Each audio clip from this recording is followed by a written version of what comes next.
What is up, guys? Hypertrophy coach Joe Bennett here to review the GOAT, Ronnie Coleman's chest and tricep workout.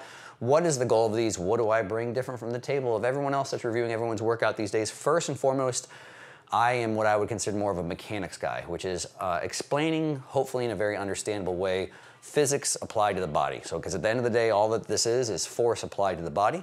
I'm not much of a remember every single study that's out there and be able to cite all of it. I'm not much of a physiology guy. I like to look into the things that are a little bit, it kind of is what it is. There's not really any arguing. Here's the line of force. Gravity's only going one direction as far as I'm aware. And we're going to look at where that is relative to joints. And so hopefully help you guys understand exercises not as just memorizing things, but start to look at things more of, okay, what's the joint we're training? What are we trying to influence? Where's that line of force? And so it's never really in terms of just right or wrong or good or bad. It's just kind of understanding what's going on. And as specific to Ronnie Coleman, we're going to look at first and foremost all the stuff that he did right that you can learn from. Some of the nerds like to pick on Ronnie a little bit, and I don't think that's always just from a negative standpoint. We're going to get into that, and I'm going to discuss it with a little bit more, I don't know, a little bit more gently, I guess, than maybe some others would. But there's a ton we can learn from him.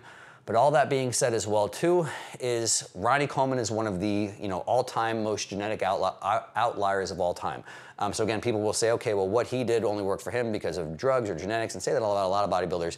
Yes, drugs are a part of it, but genetics are by far the bigger part of it. So when we are talking, and this is where I think some of the nerds being a little nitpicky isn't a bad thing, it's fairly common sense to just recognize that what he did is not going to have the same response for everyone else. So sometimes, because of his genetics, because of whatever, he might be able to do things and get a response where it could make the argument for other people to be maybe a little bit more specific, maybe be a little bit more on top of your form or your range of motion or whatever it is. And again, there's another one of his videos he talks about how he's always had biceps. And if you look at videos or pictures of him when he barely started training, already having 20+ inch arms, and when someone's like that with a body part, arguably, if you're having a hard time growing your biceps, it's not the best person to learn from. So again, there's a whole scope of those things. So anyway, we're gonna get into it. We're gonna go through his chest day. For you guys not aware, he has what's called like an AB rotation with his entire split. So he has a chest and tricep day. He has a day 1 or an A rotation, and he has a B rotation. Another chest and tricep with this all different exercises, which can be a great way to train. So if you haven't watched the overview video, I discuss his split a little bit more in there. I recommend watching that, but just wanted to give you a little bit of a setup here. So chest is only 3 exercises, and overall I think his exercise selection is pretty darn good. I think his form is pretty darn amazing, and just some subtle things we'll go and look from there. So we start with a flat press first, and I figured why not just get right into the good stuff. So his top set, he's doing 200 pounds, and I want to highlight one of the most important things he's doing to start is, so one, he kind of runs out of range of motion purely out of semantics. The dumbbell runs into his giant chest. So his bottom range of motion, you can critique him if you've ever used 200-pound dumbbells. If not, shh. But his range of motion runs out when that giant dumbbell touches his chest. So for those of you at home, if you can go a little bit deeper, comfortably, pain-free, then go a little bit deeper. By all means, like I said, one of my consistent principles are here all across training is most muscles from an actual contractile length thing, you should prioritize training their mid to lengthen range. I might even argue the mid-range might be a little bit more important than lengthen. I like to throw that out there just to make nerds upset sometimes. But he does a great job of this. So does he actually have a little bit more range of motion? We'll see when he does flies, probably yeah, a little bit more of a stretch. Do you have to do that every single time you press? No. And honestly, most of the time when people are pressing, if you're doing anything that's a barbell or a dumbbell, you're fairly internally rotated, which is not a bad thing at all. But lots of times you can't actually get that as much horizontally abducted. I always have to think about that. I probably should know that by now. But you can't actually get as deep of a stretch lots of times here in this internally rotated position as you could if you were more externally rotated. And so a lot of people can get a little bit more range of motion. And so from a sheer semantics point, whether you think about that, you don't need to go super deep on all of your presses if you can, fine, as long as maybe you incorporate a fly where you can actually go a lot deeper as well too. So that's the whole thing I think that can get lost in the weeds of this all length and everything, is every single exercise needs to be fully lengthened. And we certainly don't have any at all real detail comparing that much of a difference in length, meaning a small amount. Like, do we definitively know, looking at my upper arm, is this definitively worse than this? I don't think we have any good data on that whatsoever, especially controlling for joint torque and things like that. So all that being said, he's in a position now, because this dumbbell is out here, and this is the line of force here, so this is the line of force, this is the joint. This is a very large distance. Normally I do the moment arm as a different color. We'll go over that a different color just so it doesn't make my head hurt.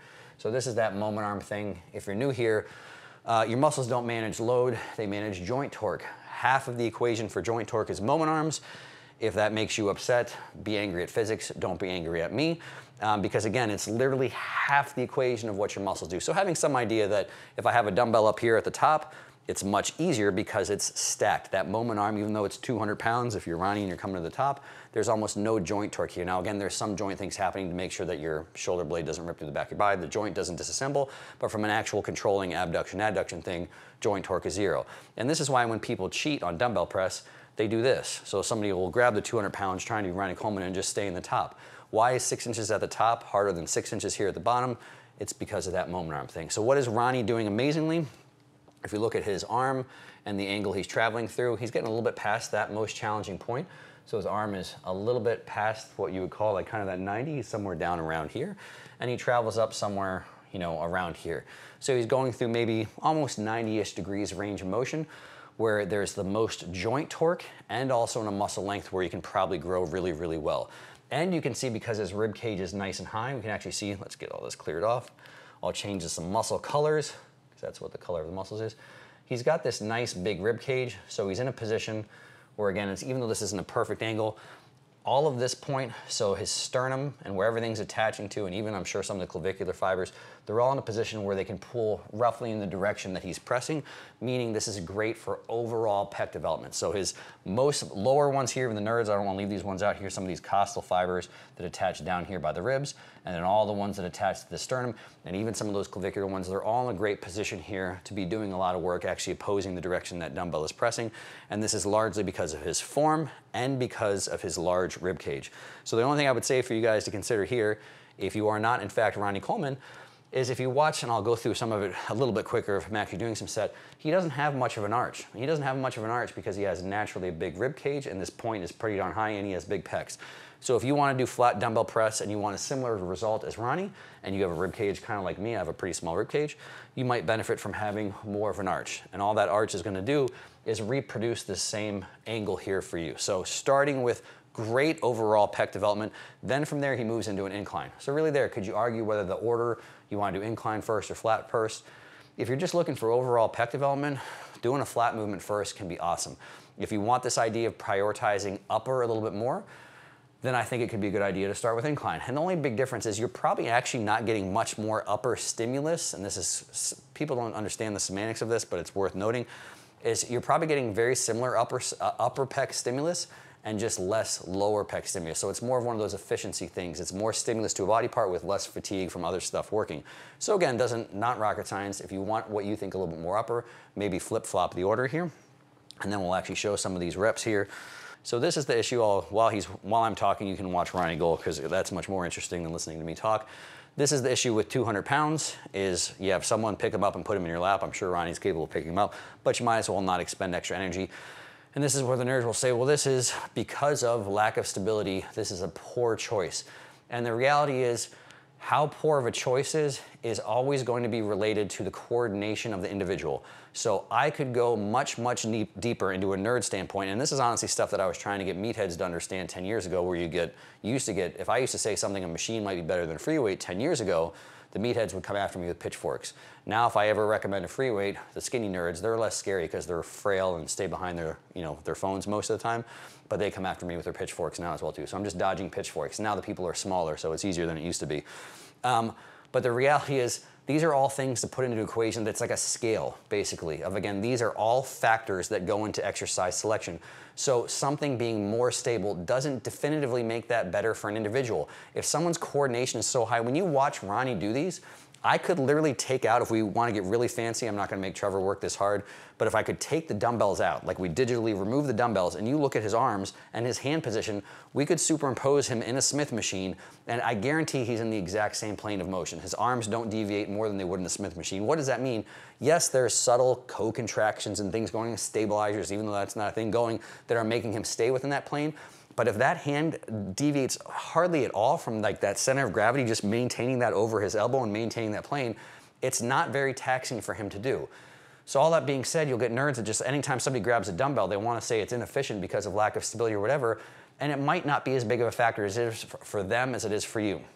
And all that being said, it's almost a wash in my opinion. I totally understand there's also massive people. You look at people like Jordan Peters. If you look at the way he does stuff, he does almost no pressing with these because he's one of the strongest pressers in the entire universe. And he has a great argument for it. He doesn't want to have to pick up 200-pound dumbbells. It's a whole lot of energy expenditure. It's a pain in the butt. And he can get a lot more force production with less having things to stabilize and less to manage. So there is certainly a point where if you get so strong that maybe you'd rather choose something stability. So if you personally prefer that added stability, it allows you to progress and do things better, great. But what's the real test on these? One is just looking at it, how much expenditure is for you to coordinate, but two is how well can you progress the movements? At the end of the day for exercise selection, how well you can progressive overload things is the #1 test.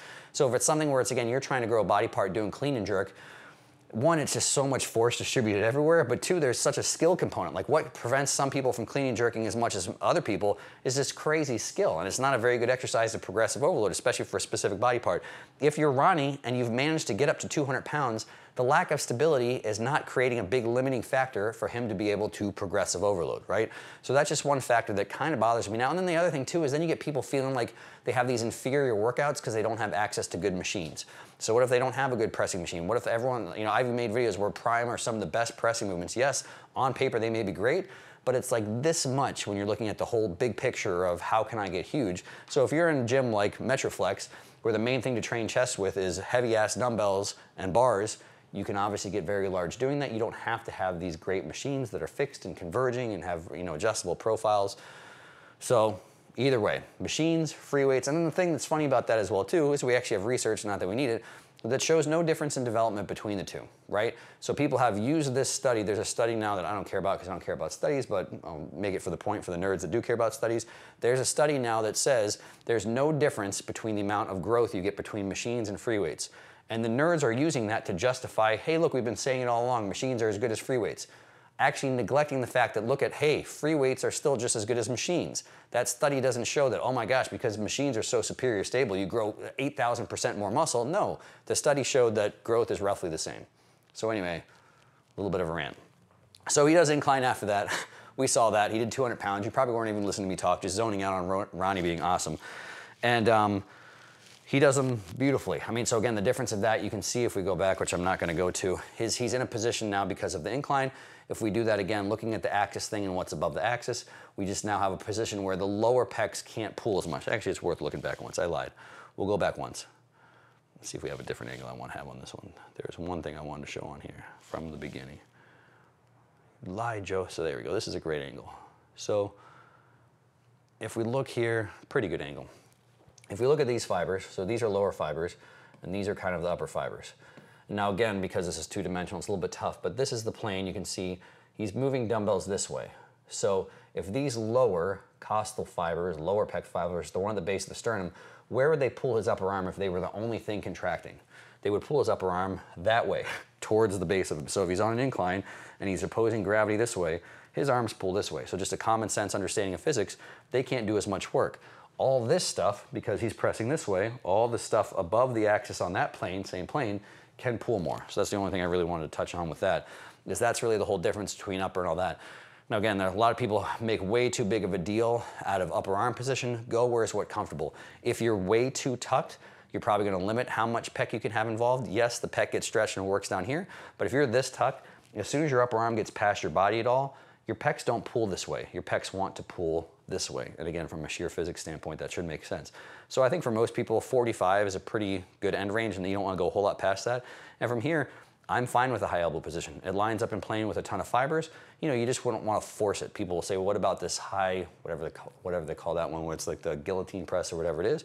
I mean, there's nothing inherently horrible about that, but it's like a lot of people will do that and it doesn't feel great. Just don't go anywhere that it doesn't feel great. So nerds, stop worrying too much about the upper arm position.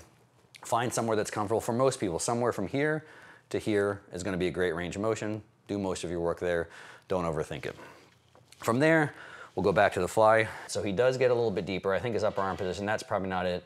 Probably goes somewhere around there. We can watch the video back. So one, he does get a little bit of a deeper stretch in this. And two, his upper arm actually comes a little bit higher. It's a little less tucked. And when you're working in the plane he is, again, having a pretty big arch, this is really good for those lower pec fibers. All of those have a very good advantage to pull. So again, this is the only place in his programming where maybe, again, just hate to even say this, slightly redundant with that first press, but he does get a little bit more of a stretch. Now, if I was splitting hairs and this was me, and you're at a gym, you have access to whatever you want, you're gonna do a fly, I'd rather do a cable, just for reason. I know that's not as hardcore, that doesn't sound as cool, but you can get the exact same position loading, the exact same stretch, and you can take it into a shortened position. So again, I think pec, same as every other body part, prioritize mid to length and range, but there's no reason not to take it into a shortened position as well too, because you could gain all the same stuff with the cable here, but as he comes to the top, you'll see Ronnie does a pretty good idea. Even though dumbbell comes in pretty close, he keeps his upper arm out pretty well. But when he's at the top, you know, let's see if I can get a top. I mean, he brings it to the point, again, it's that line of force thing, where that's basically right through his shoulder joint. And so I'm not gonna draw the moment arms again, but it should be pretty common sense. When this is stacked, there's not a whole lot of challenge on the pecs other than maybe him flexing them a little bit. But if we had a cable, all you would need is for it to come out here. You could have just as much stretch at the bottom.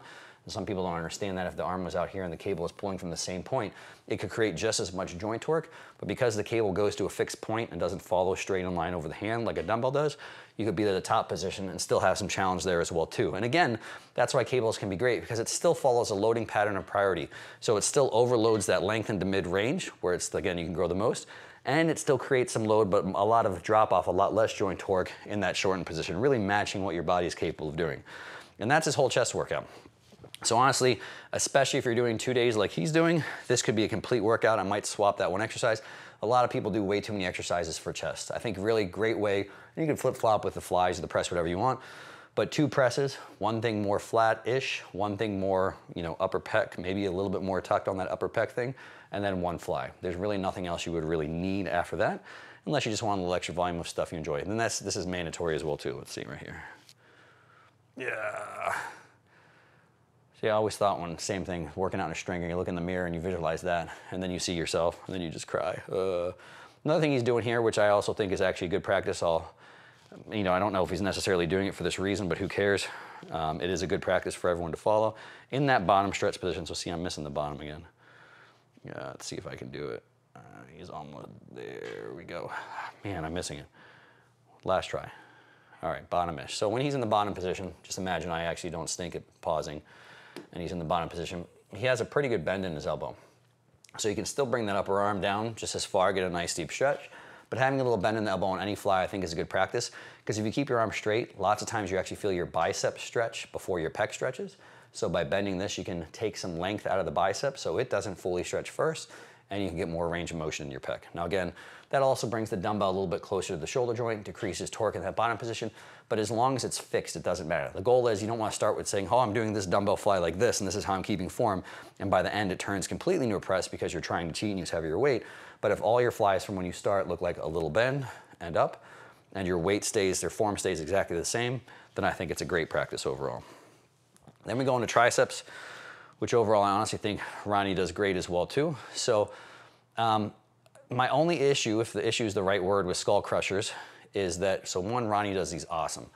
You can see it from both sides. He's so folded up. And honestly, that's tough for a lot of big guys to do. A lot of people, when they're doing this, even skinny guys, like a guy like me has no excuse, stop at this 90-degree angle. Like if you got it, fold it up. And the beauty of this is if we look at the line of force, I think I have the other angles pretty good. This overloads that mid-range, which I think is great. Still has tremendous load in that more lengthened position. Again, all the heads here, if you're fully elbow flexed, all the head minus your long head are technically as long as they're gonna get. So he's overloading that lengthen to the mid-range, a lot of joint torque through all those positions, and then it gets a little bit dropped off. Now the only issue is this, if there is an issue, is you see how much this is flared. You know, so if we're looking, this is the hinge of his elbow joint, and this is the direction of the line of force. So sometimes line of force, ideally you would want it like this. In theory, you would want line of force lined up right through that hinge joint, you know, in plane with it. And obviously, like I said, he's using gravity, so it's lining up more like this. And all that being said, this is one of those things that I've just seen in practice and could make a little bit of a good orthopedic argument that this can be tougher on the elbows.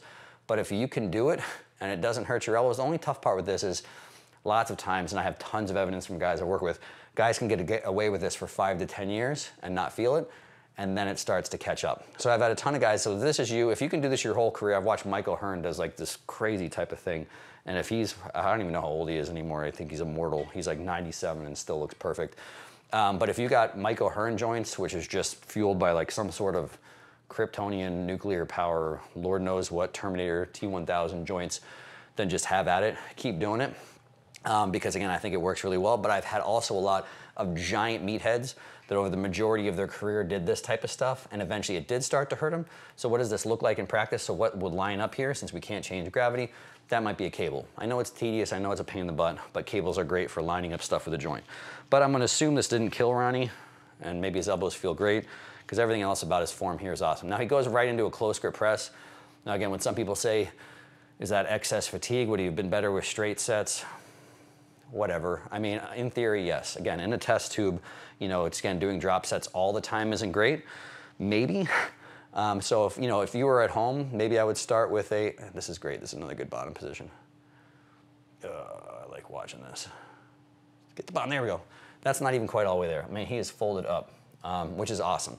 So he's really going through the range of motion. So again, right about the middle is where it's peak joint torque. Let's see if I can show it. Probably not, because it's going fast. But you get the idea. Yeah. So that's even more folded. That's even a better one. I got lucky on that.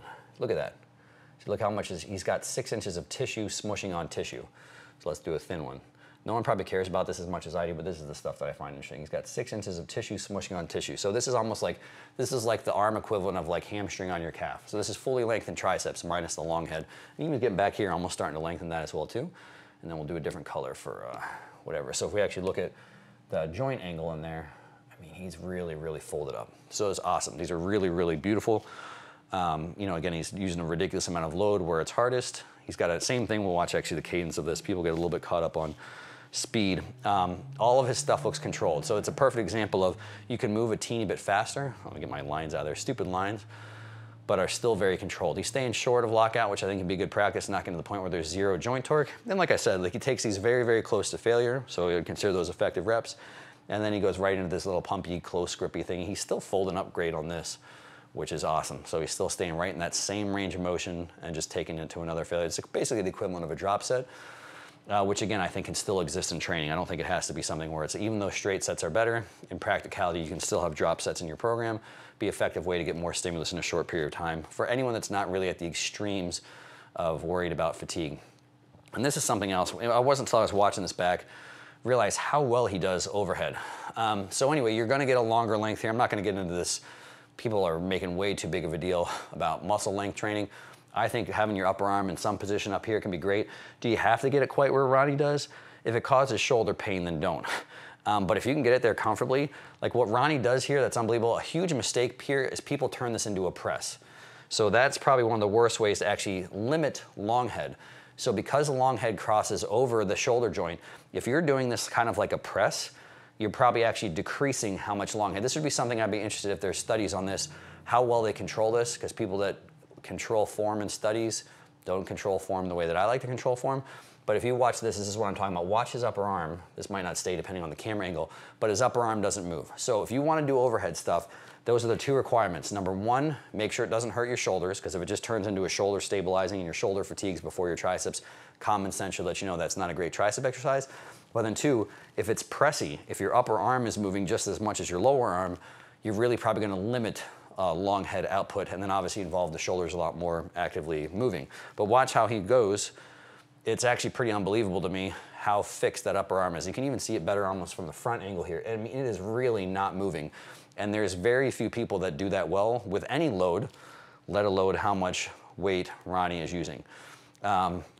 So I think all these exercises have great merit. This is the order that I would start in. So an upper arm position here, folding up, is I think the great place to start your tricep workout. So again, and my brain, people again make too big of a deal the same way the other way around with free weights.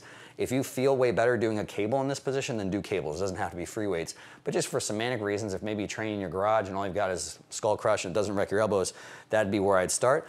I think it makes great sense. I don't really care about the order. Then to go to something more overheadish, might as well train that long head in a different length as long as you find something. So again, for somebody else, it might not be here, it might be here. It might not be a dumbbell, it might be a cable. Don't really look at it, one is better than the other, just options.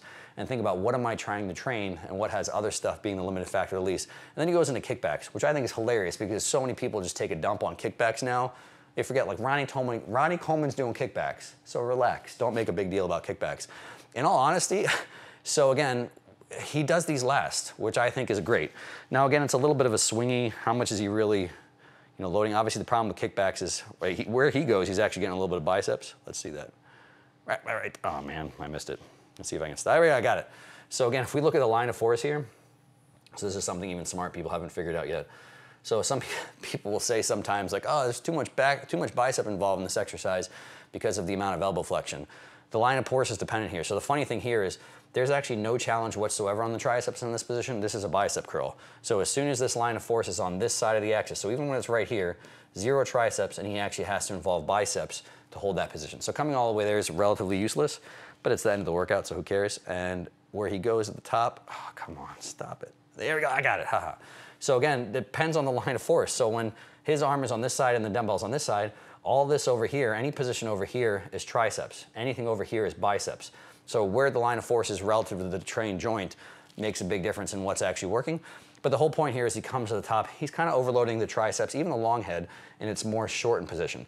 So for everybody, or every muscle group, I still say the same thing, prioritize mid to lengthen. I don't think there's anything wrong with training the shorten. I mean, generally, just for making it easier, I'd rather do like a cable. So again, if you just do a stand, like imagine this position that he's in. So if we flip the whole thing on its side, which maybe I would have done ahead of time if I was smart, but he's here and he's doing this, and he's got a loading pattern where it's hard here and light here. What could I also do? I could also stand up. I could use a cable that's going that way. I could make it light here and heavy here. I don't have to bend over and hold dumbbells, and it's a little bit easier to set up. It's technically the same thing. You know, so standing cables, depending on where you set it up, is almost the same thing as a kickback. But anyway, I just think it's hilarious that people make fun of kickbacks. And here's Ronnie Coleman doing kickbacks. And the other thing I've mentioned in every video, there's a little subtle stuff, the very scientific stuff to pick up. These are the most anabolic pants in existence. And I defy anyone to make fun of Ronnie Coleman for wearing those, because there's levels of amazing, and that's just in levels all of its own. So overall, I think that's it. Oh yeah, and then he gets in poses. So this is required too, if you look like Ronnie. Once you're done doing all your kickbacks, hit some poses. In case you're unsure of the gains, yep, triceps got worked. Am I still huge? Yep, I'm still huge. And this is Ronnie's peak. So Ronnie's waist, in my opinion, looks great here as well too. This is even slightly after what some people would say his peak, but this is a tiny waist in my opinion for how massive he is. And he's in the middle of a gym session. So people don't understand like the stuff that goes on. Well, he's still eating a lot of food, relatively speaking, at this point in time. If you haven't watched the food parts of these videos, they're hilarious. He's eating a lot of food. He's probably just drank at least a gallon of water while he's training here. And his waist is still really tight, really controlled, not blown out at all. So it'll be even tighter and cleaner on stage. So nothing scientific, except this is the whole point of working out. We're all trying to get here. And this is the beauty. If you're a normal person, you're trying to get here, and you just spend your entire training career depressed, because spoiler alert, you're never gonna get there. But that's the whole goal. We'll keep chasing that, trying to keep our depression at bay, and just balance that. Oh, we're gonna get there, I'm depressed, we're gonna get there, I'm depressed. And then finally at the end of your training career, you'll just realize, oh wait, this is depressing. There we go, I've just ruined working out for everybody. Isn't that motivating? And that's what's under those pants. So he didn't have big legs until he started buying those pants. And then his legs started to look like that.